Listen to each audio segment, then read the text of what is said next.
The Team Clash balance patch dropped yesterday. Let's take a look at what is effectively the day one decks of a brand new Team Clash metagame from myself and other high elo players. One interesting dynamic about this game mode is that because there are only 6 cards that can be changed per deck, that the pre-con decks actually feel relatively closer to the actual decks people are going to build with their own collections. That's not to say they're a perfect solution, but being only 6 cards different limits the amount of difference between a fully powered deck and a depowered pre-con deck. Which is all to say, I respect the people who are willing to go out of their way to find the extra bit of value in making these decks elite, but I do think that Second Dinner did a pretty good job at putting the pre-cons for this game mode together because fundamentally, it's just easier to do that when there's 6 cards than with 12. So with that said, let's jump into Avengers. But first, remember to like and subscribe if you enjoy my content. Now, Avengers is a weird group of cards. Like, this is kind of a pseudo-ongoing list. The idea here is to simply output power, and then when your opponent is outputting a lot of power, you have Shang-Chi to answer one lane of a bunch of power, and you have Iron Man to answer another. This plays in a very similar way to the ongoing list that I really enjoy on Ladder, right down to the inclusion of everyone's favorite off-team card, Superior Spider-Man. Now, what this deck is trying to do is use Superior Spider-Man with the Avengers passive to effectively guarantee extra energy the entire game. Use that in order to juice your output, and that allows you then to have these massive, large amounts of numbers alongside a very useful tech card in the form of Shang-Chi. Now, Shang-Chi goes in and out in terms of how useful he actually is. There are certain times he's going to be the greatest card you've ever seen. For example, when your opponent plays a Man-Spider, you have nothing you'd like to see better than our boy Shanger Banger. But there are some situations where you're going to be kind of on your own here and using the tricks that the Avengers toolkit is giving you to redistribute your power, use your Iron Man lanes, use your Captain Carter very well. Captain Carter, a card that benefits a great deal from this passive. You get a lot out of doing what the deck here is telling you to do. I think this is one of the most simple and straightforward ways you could play this new game mode, but I also think Avengers is a little bit underpowered. I've also seen some other builds of Avengers that are built around the Joaquin Torres Hawkeye thing. I'm not really sold on that, especially after what's gone on so far. Now, I do think that this is probably the safest pick, but I don't think it's anything I would pick. I'm not going to say Avengers is my least favorite of these decks, but I do think that it's very much built for being a new player. Let's not think very hard. Let's not plan very much. Let's just do what my deck is telling me to do kind of deck. And that's a really good thing for one of these classes to be. I won't argue against that. This is a very simple, straightforward, and easy to play and still powerful list. This list comes from Zombies Go Nom Nom. I refer to it as X Mean because it is very mean. What this deck is trying to do is to simply set up a lane early that has like one or more of either your scalers, preferably, or things that can get out of that lane, slightly less preferably, but you're still fine with it. And then make sure that you have as much card volume as possible. Jean Grey, quiet MVP of this deck. Drop Professor X in a lane with 3 other X-Men, using that to make it happen on turn 4. Use all of that energy to do something really, really stupid, like a 20 power Sunspot over the course of the game. And then activate a Wild Child thanks to Wolverine constantly destroying itself and Gambit discarding whatever the last card in your hand is. This deck is mean. It is built to do mean things. Now, the scaling power of this deck is very much built into the cards that scale off of your energy. Cyclops, Jubilee, and of course Sunspot. Those are the things that make the deck tick. The rest of the deck is support for that system. That is to say, getting a Professor X down on turn 4 is the most important thing you can do. That is the thing you want to do. You want to play all 3 X-Men in your opening hand into one lane. Hopefully one of them either scales with energy, so it's either Cyclops or, for example, Sunspot, or leaves that lane like Nightcrawler and Wolverine. That is basically what you're trying to do with this list. The basic premise here is get some big guys and cheat as much as you possibly can. Gambit is a surprisingly useful card in this game mode. There's kind of a lot of just big guys running around, but they're not necessarily that big. They're just big enough that hitting one will really mess up your opponent's calculations. Just tends to be a game mode that to me seems to be pretty full of like bodies that are like 6 to 8 power, and there's just kind of a lot of them.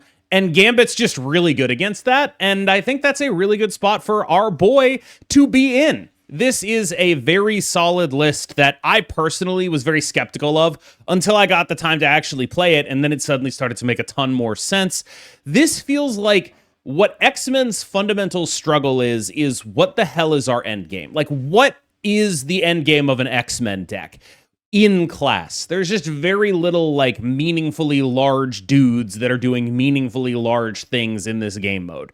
And so I think what this deck has decided to say is like, look, we don't need an end game per se. Our end game is our scalars. That's what we're doing here. From Roram, with the nerf to Thunderbolts, they go from being the world's most elite all points vomit package to being a little bit more hyper specific.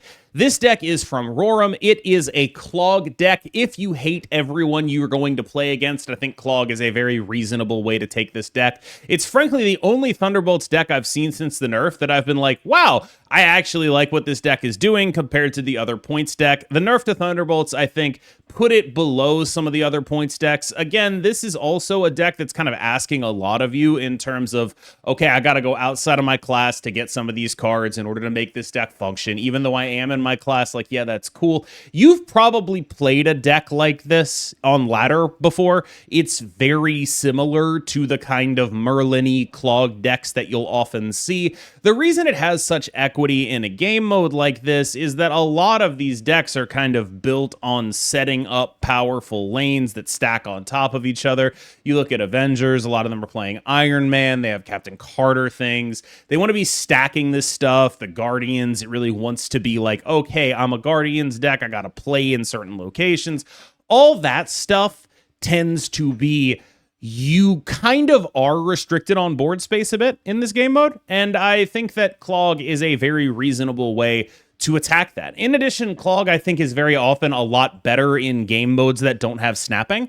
Typically, what holds Clog back on ladder when it's good is that it is a deck that does not get good cube equity. In a world where cube equity doesn't exist, I would imagine that Clog is actually quite a bit stronger in a relative sense to what it is on ladder. And this is not the world's best Clog deck, but it is pretty good and does some really surprising and powerful stuff that I think might catch you by surprise.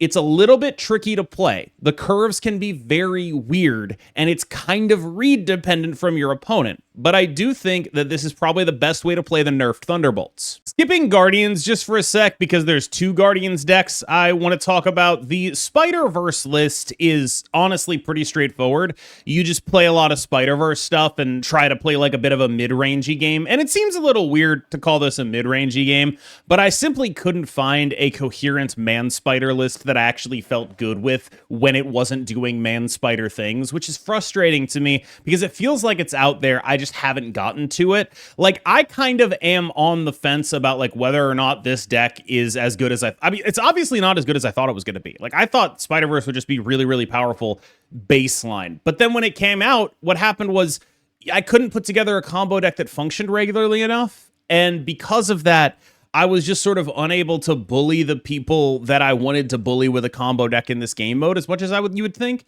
The other thing about this list is like the energy is helpful, but everything in this list is so generously costed that you run out of cards before you run out of energy a lot of the time when you're playing it. So what ends up happening here is just a sort of bang for your buck list with a bunch of scalers.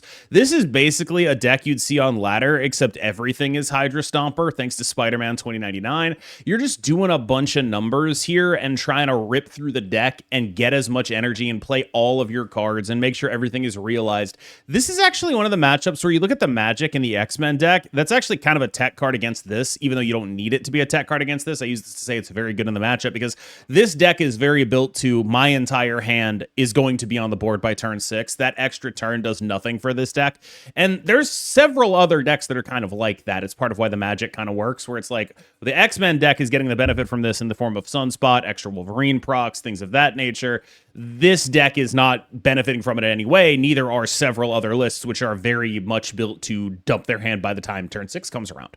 And so you have, that's the kind of vibe that this deck is putting off, where it's like, I think this is a very fair list, which is weird because I thought it should be an unfair deck. I thought it should be an unfair class, but I just haven't put together anything truly unfair. It almost makes me look at that Human Torch nerf and be like, I wonder if that's related, because I kind of feel like there's got to be a way that you were supposed to be able to Human Torch with this. The other thing that happens here is the Spider-Man, Symbiote Spider-Man doesn't keep the text of whatever it merged into. So unlike normal Symbiote Spider-Man, that's the kind of thing that wouldn't work with like my Maximalist Human Torch combo line. That's really interesting, and I wonder if that's also intentional. Either way, the point is, I was wrong about this deck. I thought it would be able to put together a Maximalist combo deck. I haven't gotten to it. I don't know if anyone has. And so when I play Spiderverse, I'm playing mid-rangey stuff. That's what I'm doing with Spiderverse right now. For the Guardians, there is a bounce list going around that I first saw from Roram that is basically built on repeating on reveal effects. Elektra, notably an extremely powerful card in this game mode. A lot of the way Spider-Verse plays is they dump an Agony out there on turn 1 that they don't plan to use until like turn 4. Blow that up. Sunspot has a lot of the power of the X-Men deck. Blow that up. There's various demons running around from the Hood in the Thunderbolts deck. Blow that up. A lot going on here that is just very nice to get repeated power on. You also obviously get to use a little bit of the extra Guardians passive by playing on the location. That kind of stuff, getting reuse as well, is quite powerful. Toxin and Beast do a lot of work here. This is a deck that is simply built to output points with the greatest amount of control over where those points are going to be on the final turn of the game.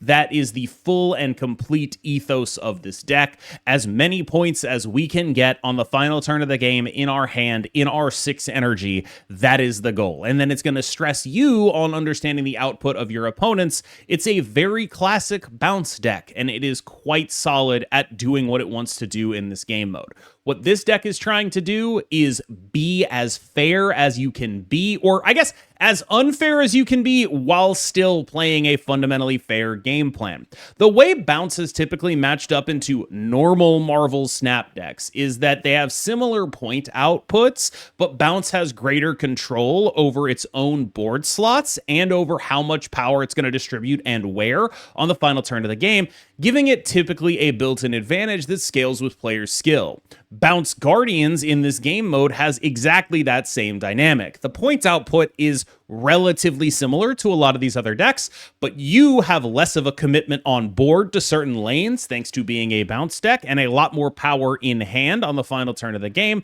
allowing you to make more informed decisions. It's an information advantage. You know where all their points are and if you can try to beat it or not. They have already committed those points. They don't get to move those around. Last up is the Alt Guardians build from the one and only Denish. You didn't think you'd be safe from Hela in this game mode, did you? Guess what? You're not. It's a Hela deck. We're playing Hela now. We're doing Infinity Ultron mid-range stuff when we aren't doing Hela. You're damn right that's what's happening in this game mode. Oh, yeah, okay, you thought it was safe? It's not. What this deck is trying to do is what all Hela decks have always tried to do.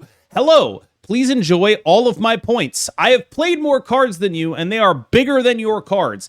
That is still a very plausible thing to do in a game mode built around, fundamentally what this game mode is built around is incremental advantages. You look at Thunderbolts passive, incremental advantage. You look at Guardians passive, incremental advantage. Avengers, incremental advantage. These small +1s and +1s and +1s. What this deck is saying is, nice incremental advantages. Here's an Infinite that I got for free. Oh, good luck with that. Like, that's basically the premise here. Every one of these decks is sort of fair. In a way, a lot of Marvel Snap decks on ladder are not, because they have an additional 6 cards with which to put their combo together. These 6 cards that are added into all of these decks have made it very hard to be a full combo deck, which is why what Denish has done here with the Hela package makes this kind of the only combo deck in the game mode, which is exactly what I wanted Spiderverse to be, but I couldn't get there. I should have known that Denish would figure out a way to make this be the stupidest thing it could possibly be. This is a very legit thing to do. Unfortunately, like, you can actually just straight up play Hela in this game mode and make everyone feel stupid, including you, because you're still playing Hela, for involving themselves in it. All right, y'all. Thank you so much for watching. As always, I've been KMBest. You've been phenomenal, and I will see you in the next one.